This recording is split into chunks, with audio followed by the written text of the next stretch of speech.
Okay, mga sangka, ibalita po natin ito kasi alam nyo ba na mayroon pong isang congressman na, no, na sinusundan po yung yapak ni Zaldico at ang kanyang buong kayamanan, mga sangkay, sa bangko niyari na po ni PBBM.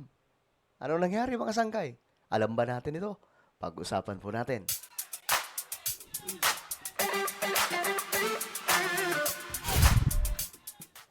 Hey guys, what's up? This is me. I'm back for another vlog today. Okay, ito maganda pag-usapan to, mga sangkay, kasi marahil ang iba naliligaw at akala nila walang ginagawa si BBM ngayong 2026 laban po sa mga korap. Pero para po sa inyong kaalaman, tuloy-tuloy po ito. At ngayon may isa na pong malaking buwaya, no? Na dinudurog na ngayon ni BBM at pinipilayan, mga sangkay, tinatanggalan na po ng kayamanan. Kung sino yan, malalaman nyo ngayon. Anyway, bago tayo magtuloy-tuloy, no, dating gawi, no, yung batas muna dito sa ating YouTube channel. Alright. Okay, sabay-sabay po tayo sa mga hindi pa po dyan nakakapag-subscribe. Makikita nyo po yung subscribe button sa baba ng video na to. I-check nyo na po ngayon. Kapag nakita nyo na, i-click nyo po yung subscribe, i-click ang bell, at i-click nyo po yung all. Sa mga nanonood naman po sa Facebook, syempre guys, i-follow nyo po yung ating Facebook page. Okay, this is it, Pansit, mga kababayan, mga solid sangkay. Ito kasi, ito yung balita. Mahigit 1,000 bank account ni Contractor Edwin Garjola ipina-freeze ng korte. Ayan na ha. Ano to, mga sangkay? 1,000 mahigit. Imagine niyo yan. 1,000 mahigit na bank account. Anak ng toko ah. Ang lupet, mga sangkay. Ito po siya ay tinawag siyang contractor. Bakit? Kasi nga po, congressman na contractor pa raw. Ganyang kalulupit, mga sangkay, ngayon yung mga buhaya sa Pilipinas. So, panoorin po natin. Frozen na ang nasa mahigit 1,000 bank accounts na konektado sa contractor na si Edwin Guardiola. Naku po. Bilyones daw ang halagang sangkot dito. Yan Grabe. ang exclusive agenda report ni Joash Malimban. Napanood ko to, mga sangkay, una sa Bilyonaryo News nag-imbestiga sila. At kinanta nga po ito. Ngayon, mga sangkay, kita nyo, niyayari na. Ipinag-utos na ng Court of Appeals ang pag-freeze sa bank accounts ni Construction Workers Solidarity o CWS Party List Representative Edwin Guardiola. Alinsunod sa isinumiteng freeze order petition ng Anti-Money Laundering Council o AMLAC. Kabilang dito ang 55 bank accounts na nakapangalan mismo kay Congressman Guardiola.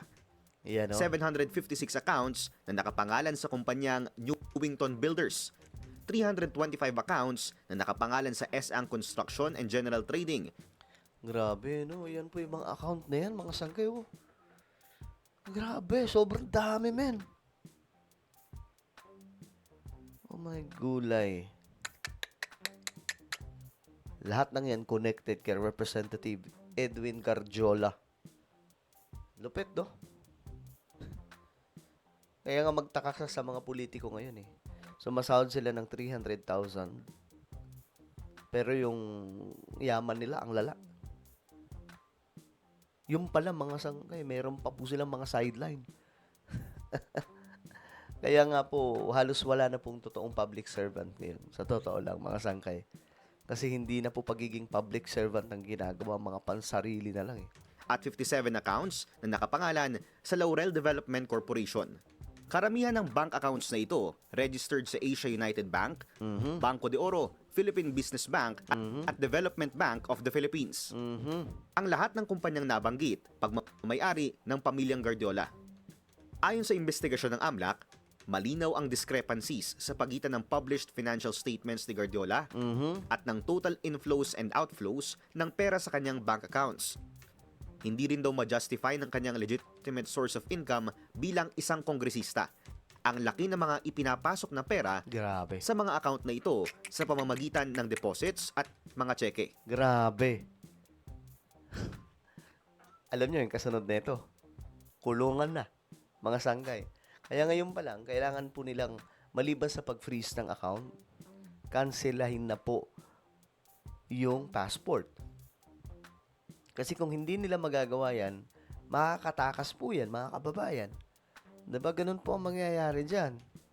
Halimbawa, sa taong 2023 pa lang, umabot sa 13.5 billion pesos Grabe, ang man. pumasok na pera sa accounts na 13.5 billion. Kailan lang to? 2023, mga sangkay. My gulay. nakapangalan sa kumpanyang Newington. Pero ayon sa audited financial statements nito, nasa 3.5 billion pesos lang ang reflected sales ng nasabing kumpanya. Kita nyo mga sangkay, yung audited, oh. Financial statements, 3 billion lang yung nilabas. Una nang iniulat ng Billionaire News Channel ang bilyon-bilyong pisong kontratang nakuha ng mga kumpanya mula nang maupo si Guardiola sa Kongreso. Grabe din talaga itong Billionaire News Channel. Hindi ko pinopromote mga sangkay, no? Pero sobrang lupit po talaga maghanap ng ebidensya. Shoutout po sa mga investigator dyan sa Billionaire. Ang lulupit nyo. Kita nyo mga sangkay, nahahanap po nila. Sa loob lang ng 3 taon, nakakuha ng 30.1 billion pesos worth of DPWH projects ang 3 Guardiola-owned companies. Grabe. 30, kailan lang yun? Kailan? 30 billion. Ang 30.1 billion pesos Billionaire News Channel, ang bilyon-bilyong pisong kontratang nakuha ng mga kumpanya mula nang maupo si Guardiola sa Kongreso. Grabe. Since umupo siya sa Congress. Sa loob lang ng 3 taon, nakakuha ng 30.1 billion pesos worth of DPWH projects ang 3 Guardiola-owned companies. Grabe, man. Alam nyo, kailangan na po talaga may blockchain lahat ng kapera ng taong bayan. Ng national budget. Kasi, ibang klase po ngayon ng corruption. Wala na po sa ano eh. Hindi na po pinag-uusap. Maliit na lamang po na halaga yung pera mula po sa pinagbabawal na pulburon. Dito na pala sa loob mismo. Kita nyo, billion. 30 billion pesos. Mauhulog ka sa upuan sa pagkalula eh. Natatawa lang ako pag sinasabing si Diskaya ay mayroong 42 sasakyan. Yan, ito yung unang kumanta mga sangkay. Siya mismo ang unang nagsiwalat yan mga sangkay na nakuha po ng bilyonaryo. Kasi sabi pa nga, hindi po si Diskaya ang pinakamalupit dito. May mas malala pa raw. Isa pong contractor, sabi po dito mga sangkay. Ganito kayaman si Diskaya. Si Diskaya, ganito lang si Diskaya kumpara sa kayamanan ng Guardiola. Mula nang maupo sa Kongreso, Grabe. kapansin-pansin din ang tila pagdami ng mismong assets ni Guardiola sa ilan sa most highly exclusive villages sa bansa. Grabe. Isa ang malapalasyong seaside mansion nito sa Club Punta Fuego na personal naming napuntahan sa Nasugbu, Batangas.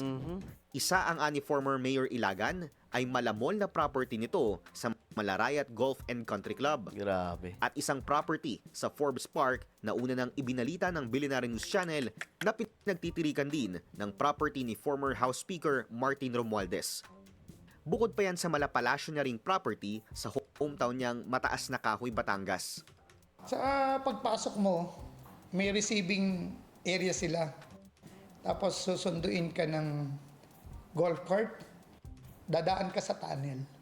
Matatanda ang kabilang si Guardiola sa mga pangalang isinumite ng ICI at DPWH na mga tinaguriang contractor na dapat kasuhan ng ombudsman dahil sa possible plunder at bribery.